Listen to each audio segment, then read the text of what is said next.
नमस्कार जी। Classic academy Bhiwani के YouTube channel पर आप लोगों का एक बार फिर से स्वागत है।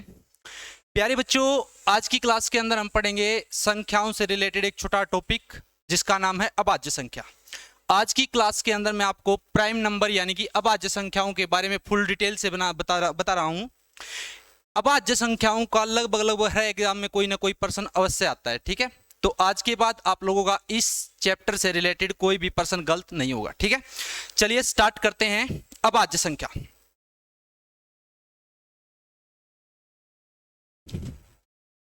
प्यारे दोस्तों, सबसे पहले याद रखना अभाज्य संख्या को रूट संख्या भी बोला जाता है। रूट संख्या, अभाज्य संख्या का दूसरा नाम क्या है? रूट संख्या। इंग्लिश में इसको हम प्राइम नंबर के नाम से जानते हैं। Prime number, prime number. अब ये होते क्या हैं, इसकी डेफिनेशन से पहले आप दो चीजों के बारे में सीखिए। सबसे पहले देखो, एक तो होता फैक्टर। फैक्टर को बोलते हैं हम गुणनखंड, और दूसरा होता है हमारे पास गुणज। गुणज को बोलते हैं हम मल्टीपल।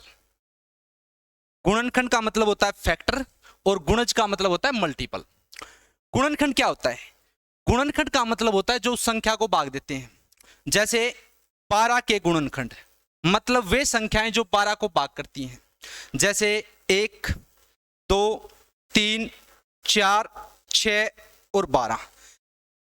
ऐसी संख्याएं जो उसे भाग देती हैं वे उस संख्या के गुणनखंड कहलाते हैं दोस्तों। दूसरा होता है गुणज।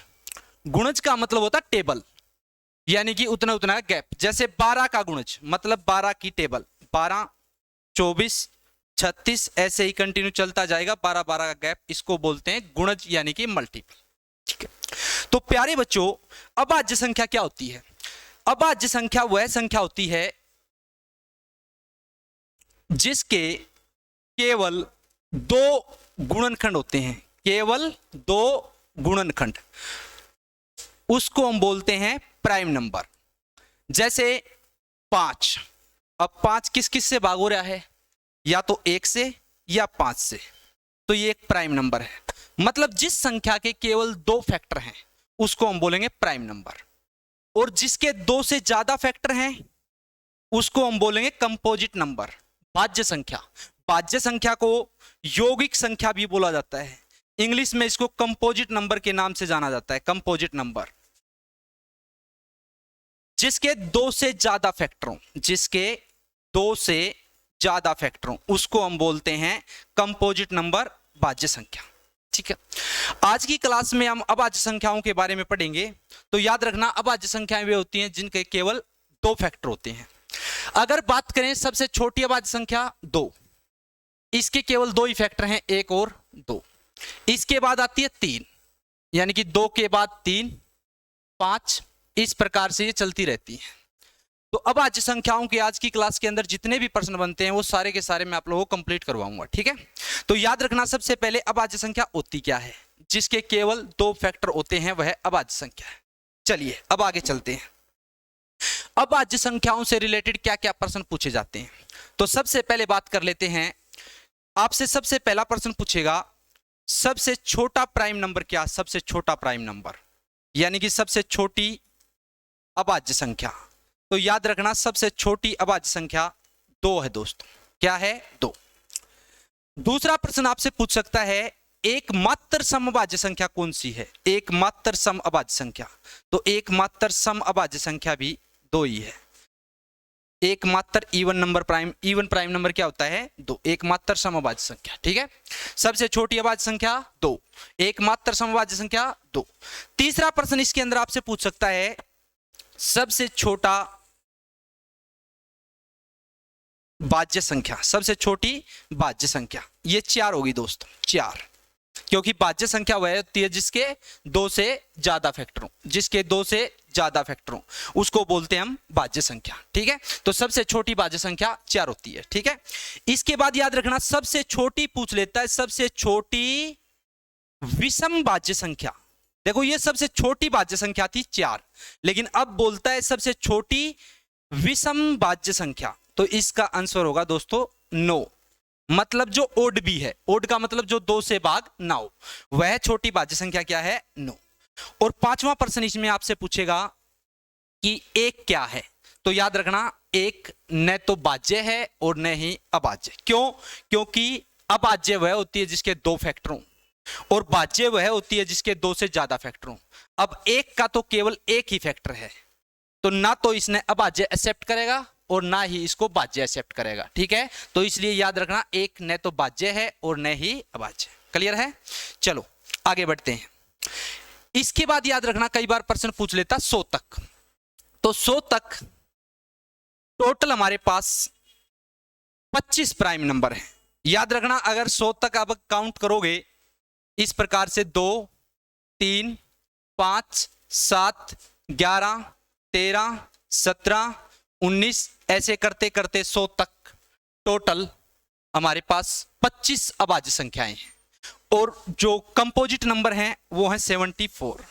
ठीक है, एग्जाम में जहां तक पॉसिबल है 100 तक ही आता है, तो याद रखना इसके आगे भी मैं आपको करवाऊंगा, लेकिन ज्यादातर प्रश्न यहीं तक आते हैं। तो 100 तक टोटल कितनी अभाज्य संख्याएं हैं? 25।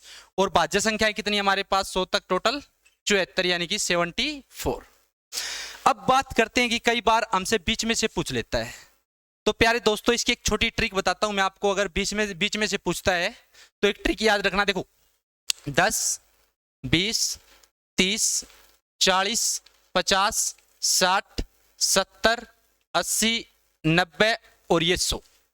अगर मान ले बाई चांस बीच में से अभाज्य संख्याएं पूछता है, जैसे हम 100 तक तो डायरेक्ट याद कर लेते हैं कि भाई 25 अभाज्य संख्याएं हैं, अब हर बार गिन तो नहीं सकते, तो अगर मान लिया बाई चांस बीच में से पूछता है तो याद रखना 100 तक अगर बीच में से पूछे तो एक ट्रिक याद रखना 442 232 232 1 442 232 232 1 3 का पेयर 442 232 232 1। इसका मतलब क्या है? देखो 10 के नीचे लिख रखा है मैंने 4, इसका मतलब ये है कि 10 से पहले 4 अभाज्य संख्याएं हैं, 1 2 3 4। 20 के नीचे लिख रखा है फिर मैंने 4, तो 20 के नीचे जो 4 लिख रखा है इसका मतलब है 10 से ज्यादा और 20 से कम, 10 और 20 के बीच में 4 अभाज्य संख्याएं। कितनी अभाज्य संख्याएं हैं? 4। इस प्रकार तय आप 100 तक अगर बीच में भी पूछेगा तो भी आप ध्यान रख सकते हो। ठीक है, जैसे आपसे ये पूछ ले भाई 50 तक कितनी अभाज्य संख्याएं हैं, तो केवल 50 तक पूछा है, तो 4 और 4 8 8 और 4 12 और 3 15 15 अभाज्य संख्याएं हैं। कहां तक? आपकी 50 तक। मान ले आपसे पूछ ले कि बताइए 20 से लेकर 70 तक कितनी अभाज्य संख्याएं हैं? कितनी अभाज्य संख्याएं हैं? कितनी अभाज्य संख्याएं हैं? तो आपको काउंट करने की आवश्यकता नहीं है, लिखने की आवश्यकता नहीं है। आप यहां पे देखो 20 से लेकर 70 तक, तो 20 से लेकर मतलब 20 से ज्यादा और 70 तक मतलब 70 से पहले, तो कितनी होगी? 4 और 5 9 और 2 11। इसका मतलब 20 से लेकर 70 तक टोटल 11 अभाज्य संख्याएं हैं, 11 प्राइम नंबर है। ठीक है, ये हो गया हमारा 100 तक। अगर बाई चांस आगे भी पूछता है तो और आपको मैं डिटेल में करवा देता हूं ये। ठीक है, देखो 100 तक कितनी होगी हमारे पास? 100 तक अगर आपसे पूछता है कि अभाज्य संख्या कितनी है, तो 100 तक अपना अभाज्य संख्याएं कितनी बनी भाई? 25। ठीक है, याद रखना 125 तक 125 तक 125 तक अभाज्य संख्या बनेगी 30।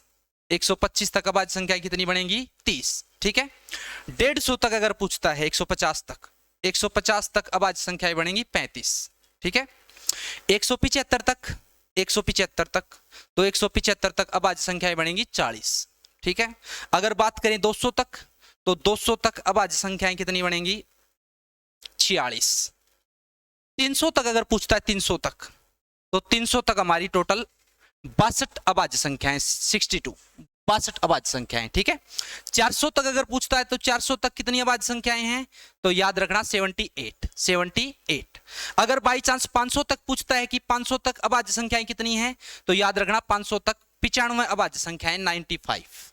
और लास्ट 1000 तक अगर पूछ लेता है तो 168 168 अभाज्य संख्याएं हैं 1000 तक। ठीक है, याद रखना दोस्तों, जहां तक पॉसिबल है अभाज्य संख्याओं से संबंधित कोई पर्सन 100 तक ही पूछ लेगा, लेकिन अगर 100 से ज्यादा पूछता है तो याद रखना 100 तक 25 हैं। याद कैसे किया जाए? देखो यहां पर 200 तक 25 25 का गैप आ रहा है, तो यहां पर देखो 5 5 बढ़ा 25 से 30 30 से 35, 35 से 40, याद रखना 200 तक जैसे ही करोगे 6 बढ़ेंगे यानी कि 46।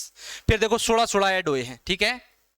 300 तक कितनी हो जाएंगी 62, और 400 तक कितनी हो जाएंगी 78, ठीक है। फिर 17 ऐड हो रहे हैं, देखो यहाँ पे 95, ठीक है। और लास्ट अगर मान ले पूछता है आपसे 168 यानी कि 1000 तक टोटल अभाज्य संख्याएं कितनी है, ठीक है। तो याद रखना दोस्तों, ये अभाज्य संख्याओं का जो प्रश्न है, इससे कोई भी प्रश्न अगर आपसे पूछता है अभाज्य संख्याओं के बारे में तो आपका गलत नहीं होगा, ठीक है। धन्यवाद।